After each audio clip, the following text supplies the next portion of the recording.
All right, so Georgia has an absolute gauntlet of a schedule this year, which is quite different than what the Bulldogs have faced in past years.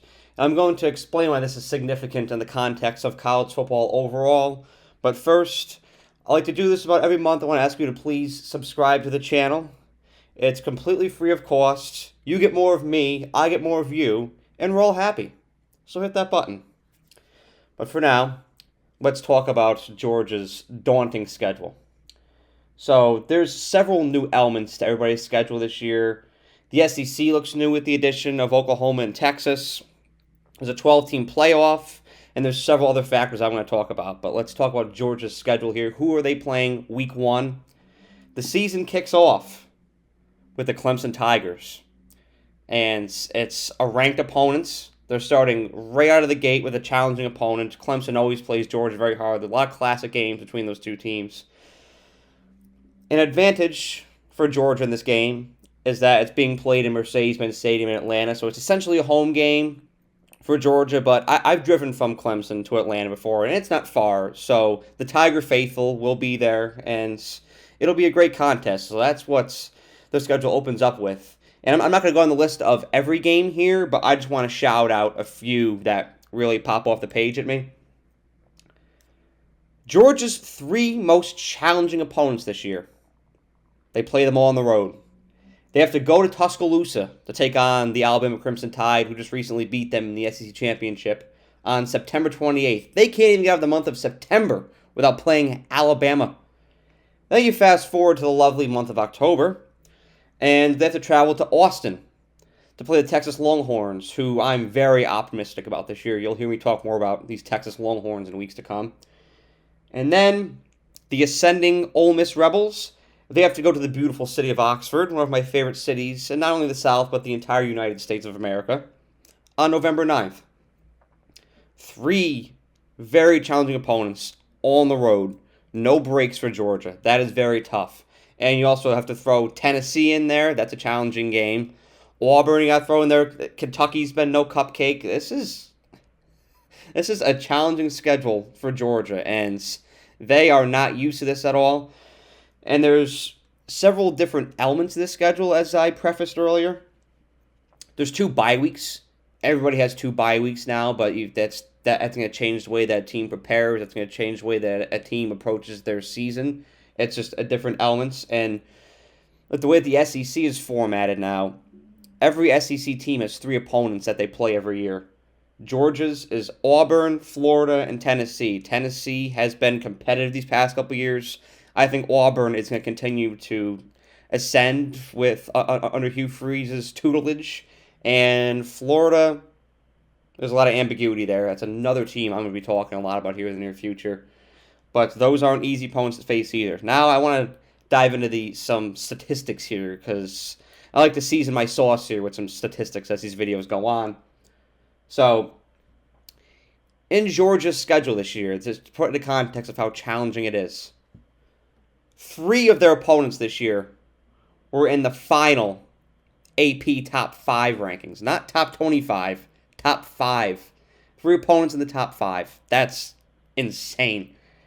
5 in the top 10 of the final AP top 25 that was released back in January. And they have 7 ranked in the top 25. So 7 teams are beginning ranked in the AP 25. And granted, that'll change. That'll adjust as the season goes on. Teams win, teams lose. Some of those teams will drop. Some of them will ascend. But as of right now, 7 teams in the final AP Top 25 rankings. And granted, there'll be another list that comes out in the summer. But based off the final in January, there are 7 teams on that thing that Georgia has to face this year. And that's challenging. That is an absolute gauntlet. And here's what it looks like in comparison to some of the past schedules that Georgia has had, and I'll illustrate with 2023. In the regular season total last year, Georgia played 3 ranked teams. Now that's excluding Alabama, that's excluding Florida State. 3 ranked teams they played in the regular season, and they didn't play a ranked team until November. So and they're starting right off the bat with a ranked team this year. And then you got Alabama later in September. Welcome to the jungle, baby. This is the new college football. Everybody's got a more challenging schedule now. It's harder for Michigan. It's harder for Alabama. It's harder for Texas. But I wanted to choose Georgia as my culprit for this video because they have had a lot of fluff on their schedule these past couple of years. Their path to a championship, they have not had as much resistance as other teams in the championship pool. And that's the way it was for Alabama early on, too, when the dynasty was beginning. That has been the circumstance for Georgia these past couple of years, but it is going to become a lot more challenging now. But I say all of that to say, I know that a lot of the Georgia haters out there are going to fuel off of that and say, oh, good luck, Georgia. Your dynasty's over. Good luck getting back to a national championship. I am by no means saying that whatsoever. Because we've got a 12-team playoff now, and I'm telling you right now, a 2 or even a 3-loss Georgia team still gets in. This is still one of the most intense and highly competitive cultures in college football. And don't kid yourself. Now that Nick Saban's retired, they have the best coach in college football, Kirby Smart. Coaching wins in any sport, and they have what many consider to still be the most talented roster in college football. Georgia's not going anywhere. This may be a gauntlet of a schedule. It may be an adjustment compared to past schedules that this Bulldogs team has taken on. But this Georgia team is going nowhere. They're going absolutely nowhere. They're going to continue to sustain success in the long term, as all great teams do. They will adapt. You'll still be seeing your Georgias. You'll still be seeing your Alabamas and your Ohio States. This new format will have no change when it comes to that. But there are these schedules will be more challenging. You've got to factor those bye weeks in there. You've got Oklahoma and Texas, who are 2 challenging opponents in the SEC now. It's going to be different. But if you're a Georgia fan, have no fear, because Georgia will still remain in that playoff conversation despite these changes every year, I see, for the foreseeable future. Have a great day. Thank you so much for watching this video.